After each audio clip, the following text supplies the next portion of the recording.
Hey guys, welcome to the start of the channel. Hopefully going to last for a while. Ignore the halo, I guess I need to clean my lens. So, I was going to start out with talking about the Gazelle or the Fraser Nash because they're fun. Then I took my 4Runner for a cruise last night to go and get some groceries, and it's having shifting issues, and I don't like that. All right, so now we're going to fire her up and see if maybe things were just kind of frozen. Probably have some condensation in a lot of places because I like to drive through big puddles quite often. So ignore the reverberation. I do still need to finish the headliner, and the exhaust sounds like trash. So let's enjoy and see if she fixed herself with a little heat overnight.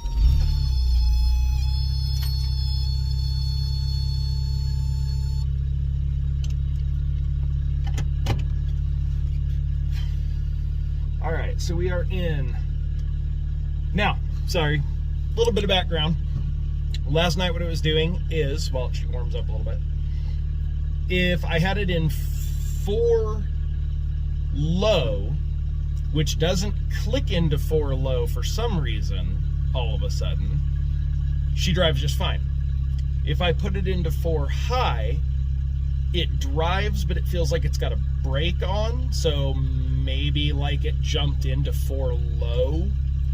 I have had a problem with this shifter and the shifter bushings before where it's jumped out, and it's what, 6 screws, you pop it off, you put the shifter back in place, you put it back together, and you don't walk home like I did before finding out how to fix it. So I fully guesstimate that thing's just probably skipped a 35-year-old bushing, much like my lower back and my knees have over the last little while. When I would put it into 2-wheel, this was the really weird part to me. I'd stick it in 2-wheel. The back would drive just fine. The front felt like the brakes were locked up, or like there was a big ball of ice in the differential not letting it do its thing. And I suppose that would make sense if the diff was frozen locked, doesn't want to drive open in 2, but in 4 it's sort of happy to pretend it's a ice weld diff. Otherwise, main shifter goes in just fine. 1st, 2nd, 3rd, 4th, 5th, reverse, just fine. So we're gonna try starting back to the street in 2-wheel reverse.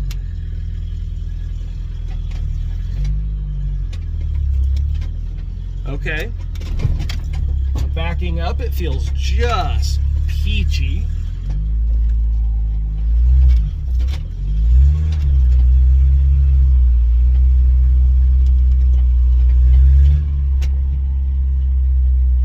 Forward, not so much. Very much still feels kind of like she's wanting to stall out a bit, so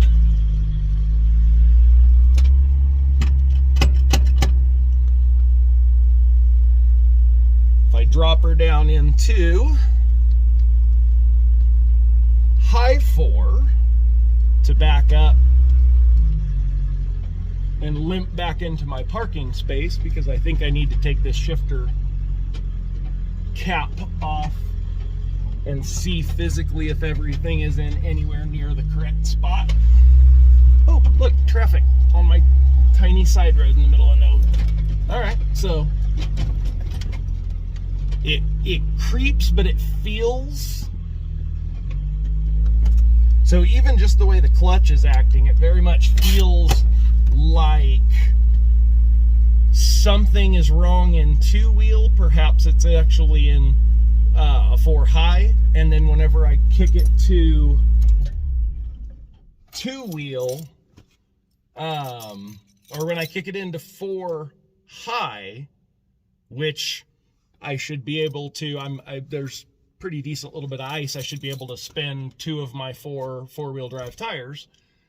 It acts like it's in 4 low. Let off the clutch a little hard, it jumps a little hard, try to go too fast. It very much has that over RPM catch. So, nice short little drive. I think I'm going to grab a flathead out of the shop and pull this shifter bezel off and see if I can figure out what's wrong from there. I'll see you guys soon. Figure this is probably as good a time as any to introduce you guys to the shop. We're in the dead of winter, so it is an absolute disaster zone in here. I'm in the middle of about 5 different projects, 4 of them unplanned at the time. And it's so cold that you just really don't want to put anything away at this point. So I got tools spread everywhere, parts boxes spread everywhere. Mailman's cruising on by. 4-wheeler and the Gazelle in the background there and the Bel Air. So I need flathead out of the toolbox now that the shop introductions are done. We'll see you in a minute. All right, so first things first, we got to pop these 6 little screws out of the bezel so that we can get it up. Well, I guess first things first, you take the knobs off. That was too easy. And you check the threads on that. And that one's perfect. Love 4-wheel knobs, and I cannot lie. All right, so we're just gonna bust those 6 out real quick and stick them off to the side.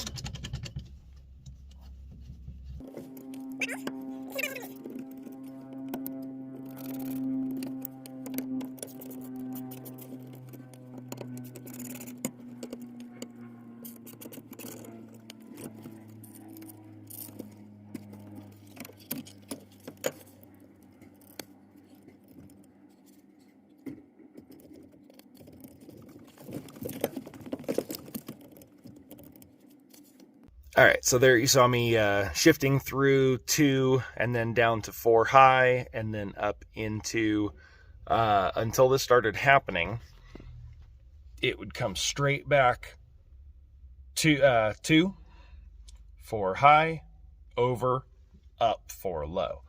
Now, it's 2, comes back and does this little oopsie wiggle to the right, 4 high, trying to go over and up, which was just an L, tetra shape action, is now a curved kind of but it doesn't lock into anything.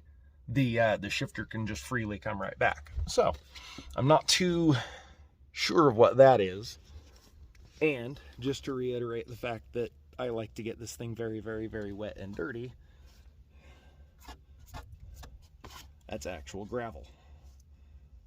So I'm going to go ahead and pull. I'm not sure if you can see it with the angle of this camera.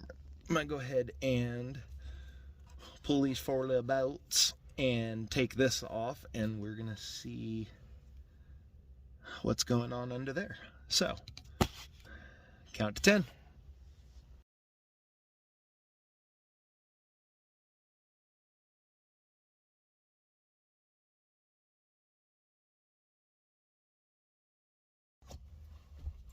All right, that took a little bit more than a 10 count.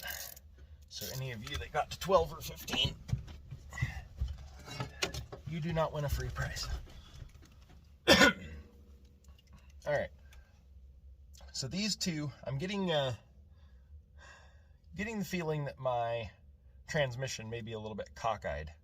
I'm going to go ahead and do some research into trans mounts, motor mounts. I get the feeling that the one on my passenger side is maybe collapsed. Seems like both shifters are offset a little bit more that way than they should be.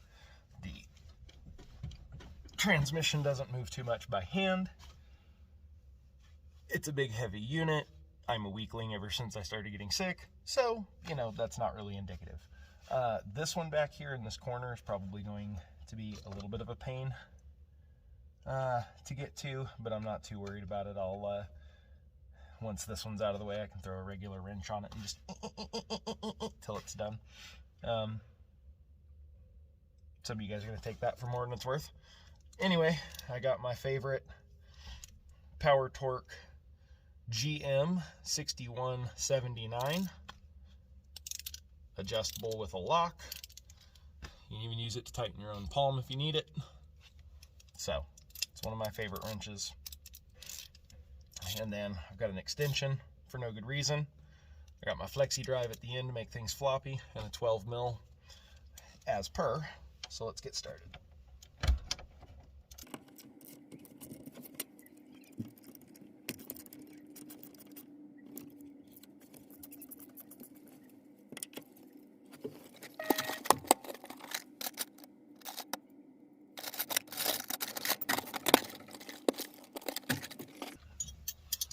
All right, Grandpa used to say, still says now and then, that no job is too difficult if you have the right tools. So, I've got a gear wrench, makes things easy for tight spaces. This isn't the super tight, I don't even remember what they call them. It's not the huge high click number, but it does for 80s Toyotas. And then I've got this one, which is another personal favorite, Power Torque with a good little offset. So when you got to get on something, under something, in something, it's a lot easier than these that are bone flat. So there's kind of your profile difference there of showing you just what more you can get into. I think this one's got, yeah. So the way these come as a set, and it's got one size on one side, one on the other. Makes them nice and dual usage. Don't ask me why they skipped sides. That was the packaging and art department, definitely not whoever made the things. They're a GM 4791, if you like them. From Power Torque. So Power Torque gear wrench, another Power Torque, and some Craftsman. So let's get at getting this loosened back up.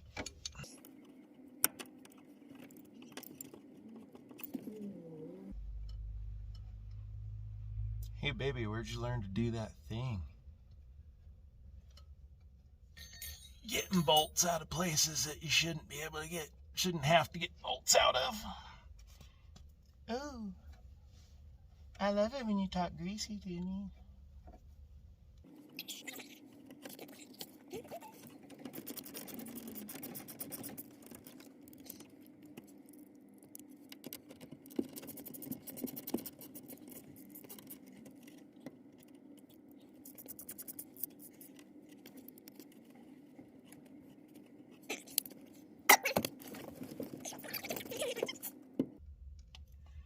Sorry, what we're going to do first is we're going to put her... No, we're not. I wish I'd have done that first.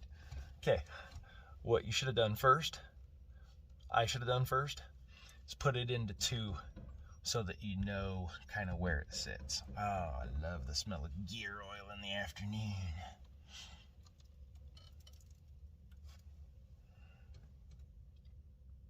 All right, so we've got...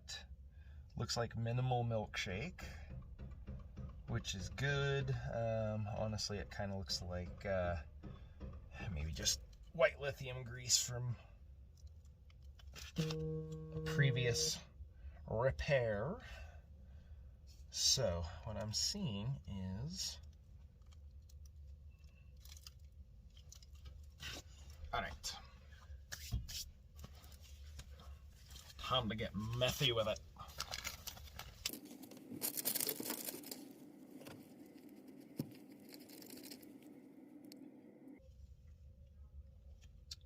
So that's definitely a bit chunky, but that is not going to be the culprit. I'm definitely going to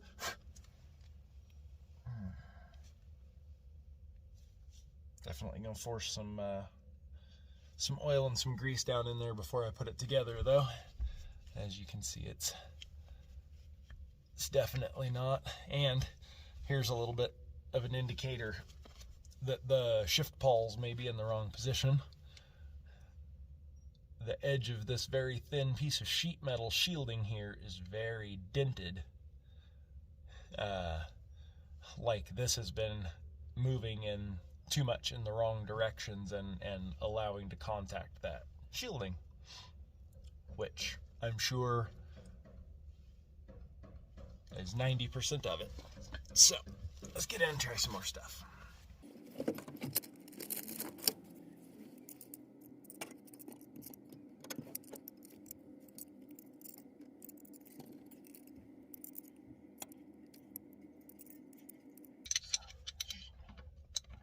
This should be up.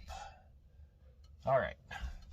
So remember, when you're operating a lever where your pivot is here in the middle instead of your pivot being on the bottom, your angle of direction is then changed. So if I pull back, it's pushing forward. So what I've got to do is arrange the internals on in the shifter via opposites day for how the shifter should go in, and just looking at it I can tell it definitely skipped a track somewhere. Again, this is all bound up. There's bushings on either end of this that I will probably never touch until they actually disintegrate and become a permanent issue. Otherwise, I'm not too worried about 6 screws, 4 bolts, and 20 or 30 minutes of my time. So it will get fixed eventually. I've got big plans for this 4Runner. July of 1987, I came home from the hospital wrapped in a blanket in the back seat of this thing, so it's not going anywhere. At some point, it will be a fully restored, mildly upgraded trail truck. Until then, we will, until millionaire syndrome sets in, we will continue to do what we can with what is available. I want that to be a big part of this channel, is not necessarily just how to replace your broken things with other expensive broken things, but perhaps to even help you guys fix or at least put some of your broken things on a ventilator until the family can let go. Did it get a little dark there? Yeah, get used to it. Okay, so via our shifting pattern, and we will just go ahead and throw this bad boy back in here for show. So all the way over and up is going to be 2-wheel drive. All the way over and up is this far right pawl. Let me see if I can get a better angle. All right, sorry, I think that's going to be a little bit better. Oh, you are now officially a rear view wiper ornament momentarily. All right, so right in here, this is our transfer selector for the 4-wheel drive. So you've got this side. She moves all the way to here and locks. And then she comes back to engage. Comes all the way back up to lock. You've got the right side. All the way up to lock. Take your screwdriver. That one's a little tighter. And you go back to lock. As you can see, when you are in these gears, this little finger, this little tooth on the end here, can't go anywhere. So you will be locked into a gear, and how we were playing opposites day with your shifter that is 2, 4, 4 low. You're going to play opposites day, so we're going to say 2, lock that in where these are now locked together is going to be your high 4, which is the gear that lets you go back and forth when you come down out of 2. Then when we go into 4 low, we pull it all the way over to this side, making sure that our little pawl, our little tab, is all the way into this one. And then when we push our lever forward, mimicking that with the pivot, now locks us down into 4 low. The way that this was sitting when I was, the way that I was describing it earlier was exactly like this. So what we had was the selector feeling like it should be going correct, and then wandering off this way and not fully engaging what was skipped out. On this side, we would come down to here into our 2-wheel mode.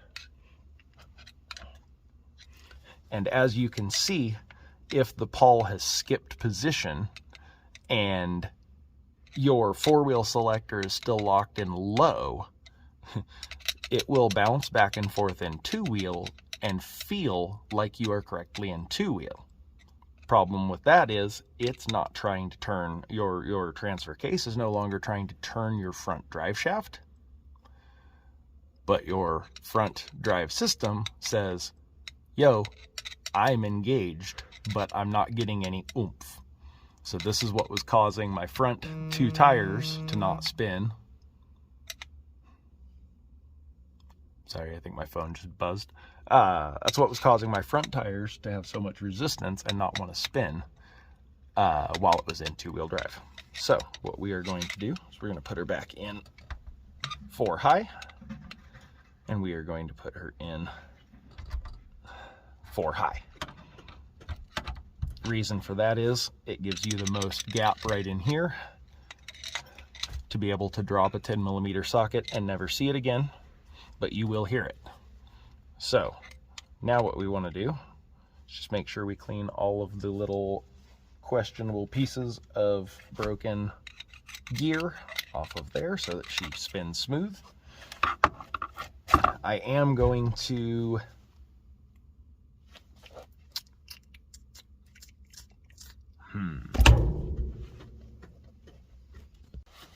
all right, so as you may have been able to see, the top of that was really kind of dry.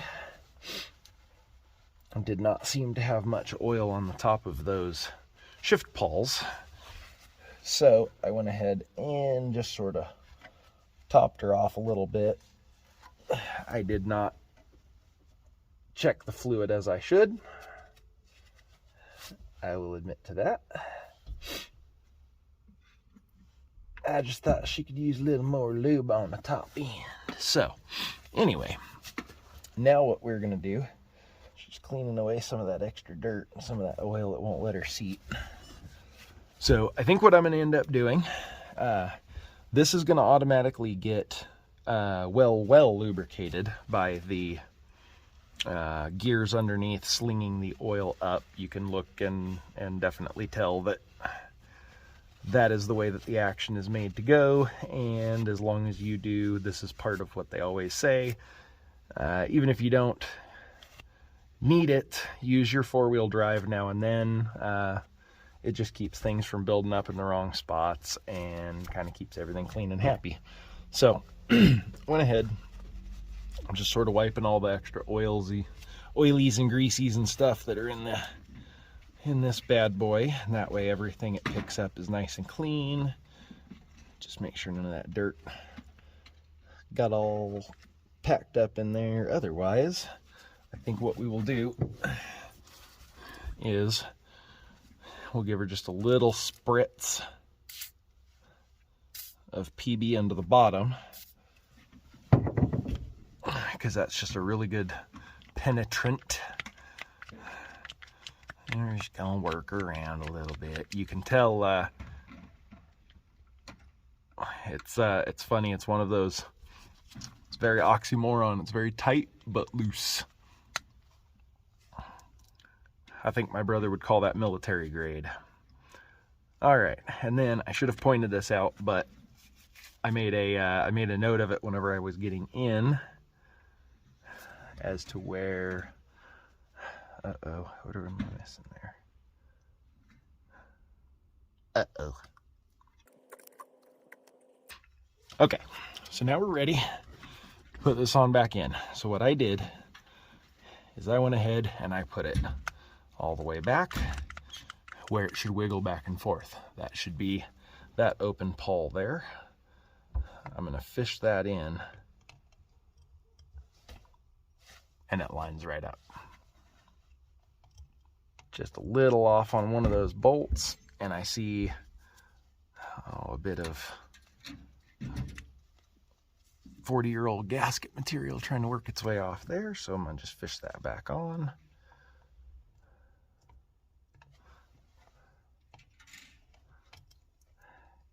Gear oil as a rule is so delightfully thick. I'm not imagining very much of it seeping out and around through that gasket, as well as, because it is an oil product inside, any seepage that is there is obviously going to help repel what water may or may not get in from occasional fun floods. So now what we're going to do is we'll get those 4 bolts started back just fairly loose, because as you can see, it's kind of got a little bit of play to it, and I don't want to bind anything up before it's time to torque everything down. So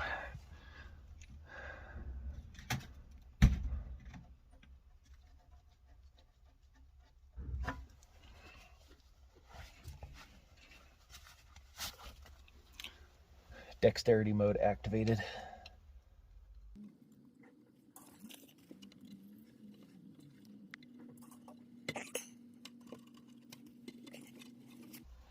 All right, the old 2-hand left arm reach around.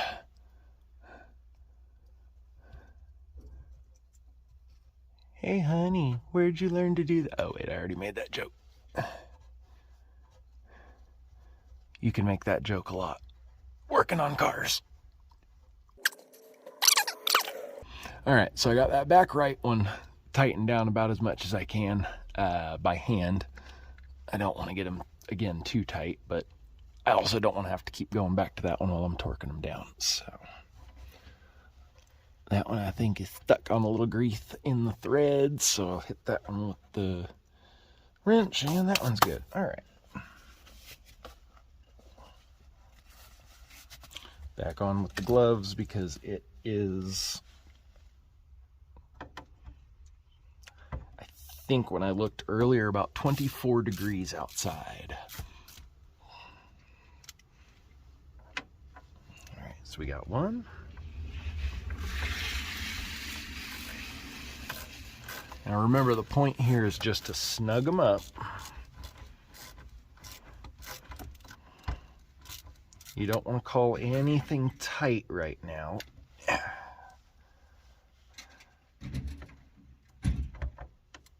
Because you might regret it in 20 years when that's no longer a slang term. Hey man, that's tight.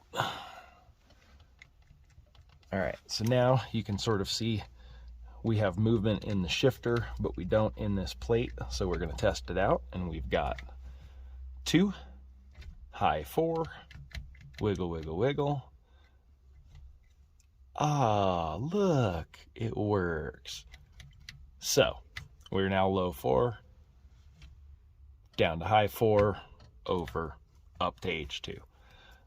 Still a little bit creaky. You can tell that the bushings in there are well worn out, but considering they are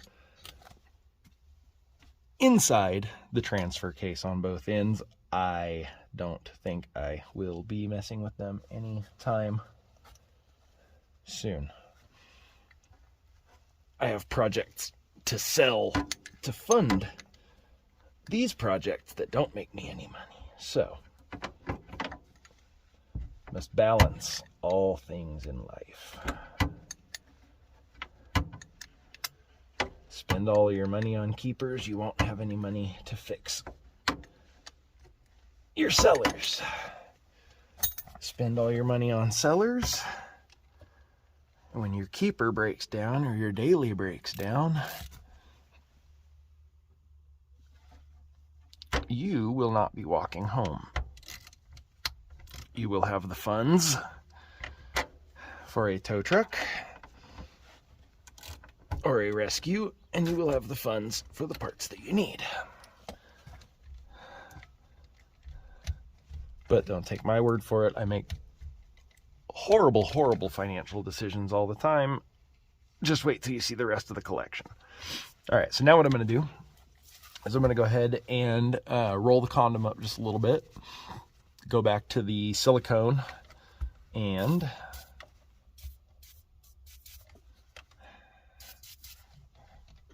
I'm just going to soak that in there.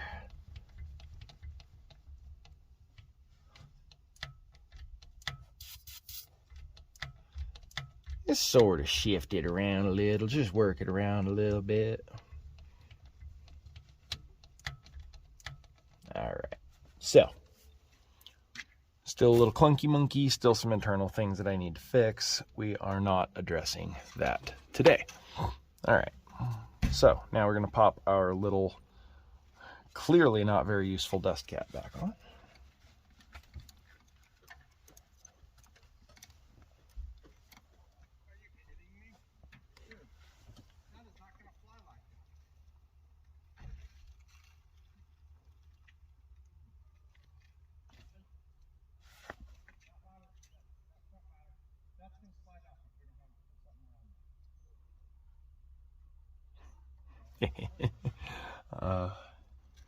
Let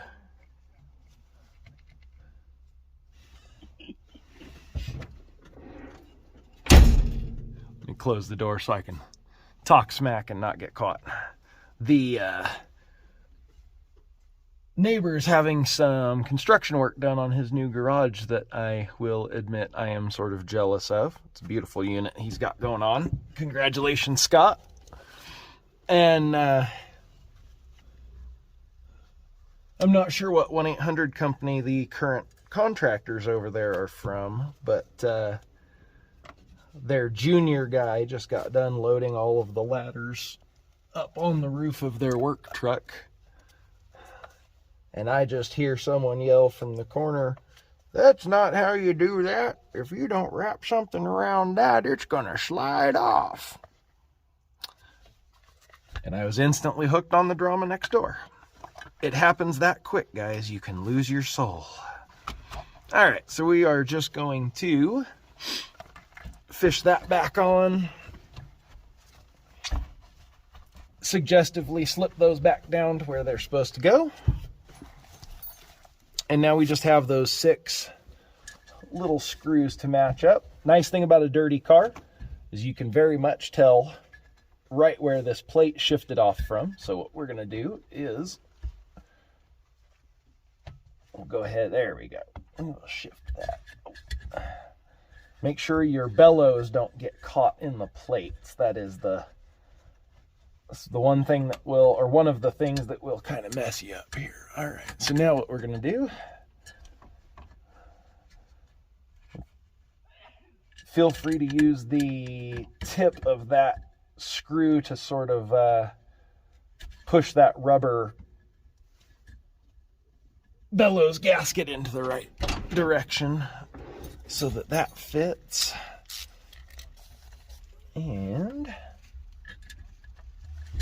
it's kind of easy. It won't be easy to see on camera, but you'll be able to tell when it's your turn to have to do this, that you can definitely see the white thread pockets through the holes in the deck, so it's a pretty easy one to get it matched up. There's not a lot of blind screwing going on there. Giggity. Giggity, giggity. And since this doesn't actually require any sort of a torque or tighten, we're just going to go ahead and do 3, set up and do the other 3.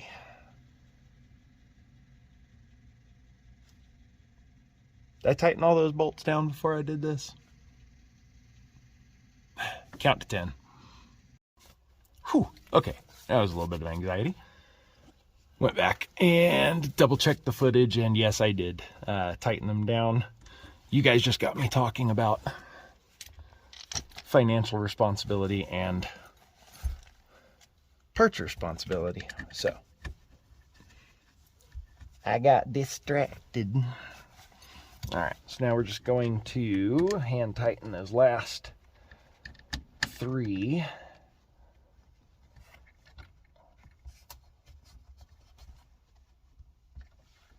Make sure they get in there straight so that you don't break your thread pockets. They are plastic, they are replaceable, but don't break what you don't have to.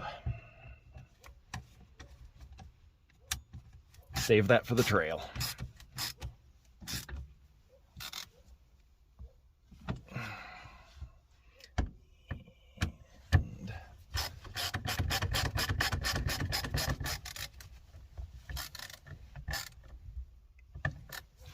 By the way, highly recommend ratcheting screwdrivers so that you can do the Boy Scout fire starter.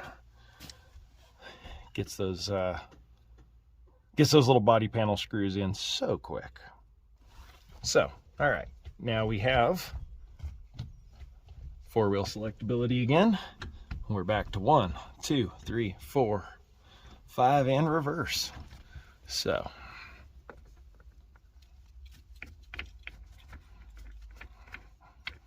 beginning of the video, we got our knobs off. If I have any British viewers, they will giggle. And now it's time to put... Hey, y'all see any threads left in there?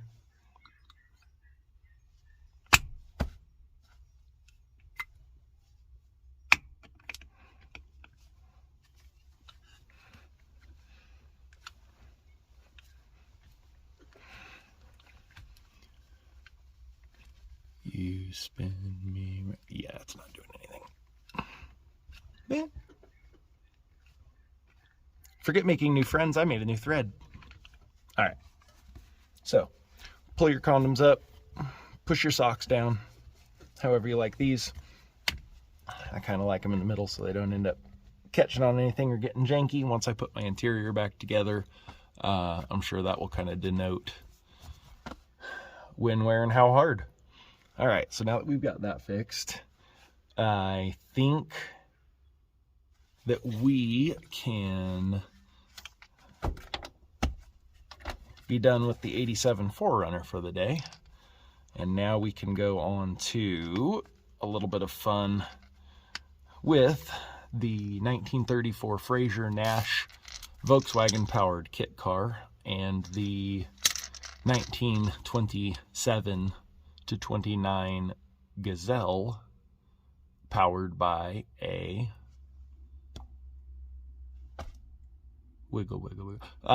powered by a Ford Pinto. So, a couple fun little kits. It's kind of 2 of the favorites of the collection. These are 2 of them that I'm definitely going to keep. I do have a second Gazelle sitting in storage. It's a Volkswagen powered kit. I'm probably going to clean that up and list it for sale here soon. So if screwdriver. So if anybody watching, listening, paying attention or not paying attention thinks that they might enjoy a Volkswagen powered Gazelle, that is from the Oh, I'll get some deets on it whenever I get it done. CMC is the name of the company, but I cannot remember what it's something motor carriages. Cheap motor carriages, crappy motor carriages, construct as something, you know how they do. So we're gonna go ahead and clear up, get all my tools out of the 4Runner, and we'll see if I end up making another video today or if we end up waiting for tomorrow. This one's already gonna be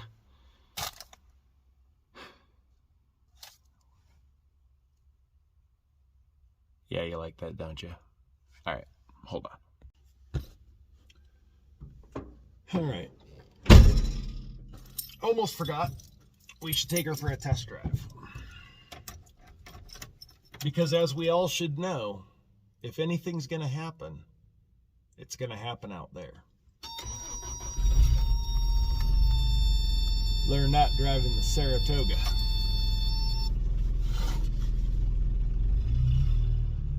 Come on. There we go. 4 cylinders. You're not a Geo. You have 4 whole cylinders.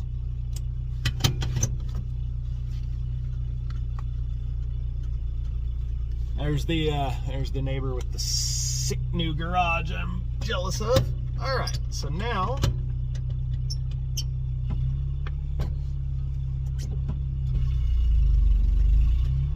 interestingly enough,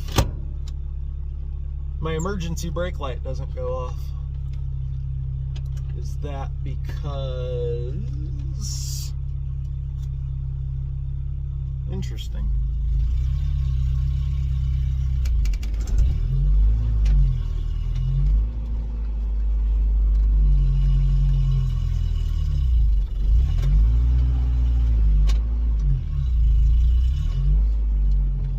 I have a brake issue.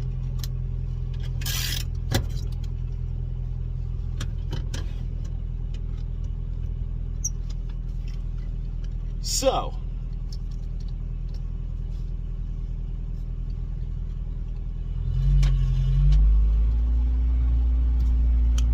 she does shift now correctly.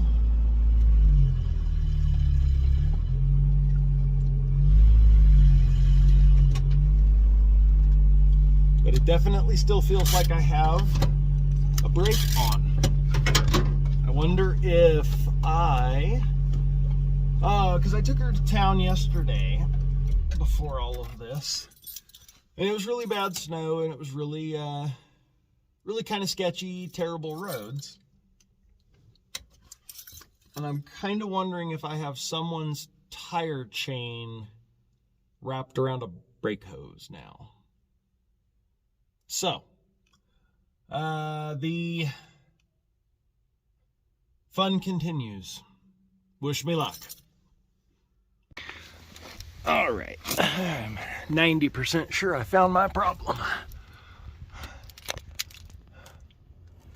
I don't know if you can see, but my drums and everything on them are ice coated. So I bet you that yesterday when I was driving around in the decent weather, I bet you that I forced a bunch of water into those. And then now I get in there and I try to drive after locking my e-brake all night, and she doesn't want to wiggle. I'd bet you anything. All right, now that I'm dirty, covered in snow, I'm cold, might just be time to call a little bit of a day. So, I just realized I forgot to hit my garage door opener, so we're gonna hike over to the Suburban and fix that real quick. Otherwise, I may or may not do a little bit of recording on the other 2 project cars today. It's getting a bit cold, it's getting a bit late, This video is already going to be a long, nice long edit. Good excuse to sit on the couch, play with the puppies. So, I think if it's all the same to you guys, I will make 4Runner 4-wheel drive repairs my first video, and we'll get to the older crazy built from the ground up stuff soon. Also, excuse me, I think I have a excuse me, I have a frog in my throat. I also have a lot of parts getting delivered for the Fraser Nash kit car today, and when those get in, I will probably do a classic deplorable unboxing video, which, you know, obligatory for YouTube, especially if you're starting out. So expect to see those probably in the next update video. I may just do this car by car instead of doing a like a shop day kind of channel. So we'll see. Anyway, had fun. Hopefully my camera work, narration, everything will get better as I go. Otherwise, please like, comment, and subscribe. This video was sponsored by my own money this time.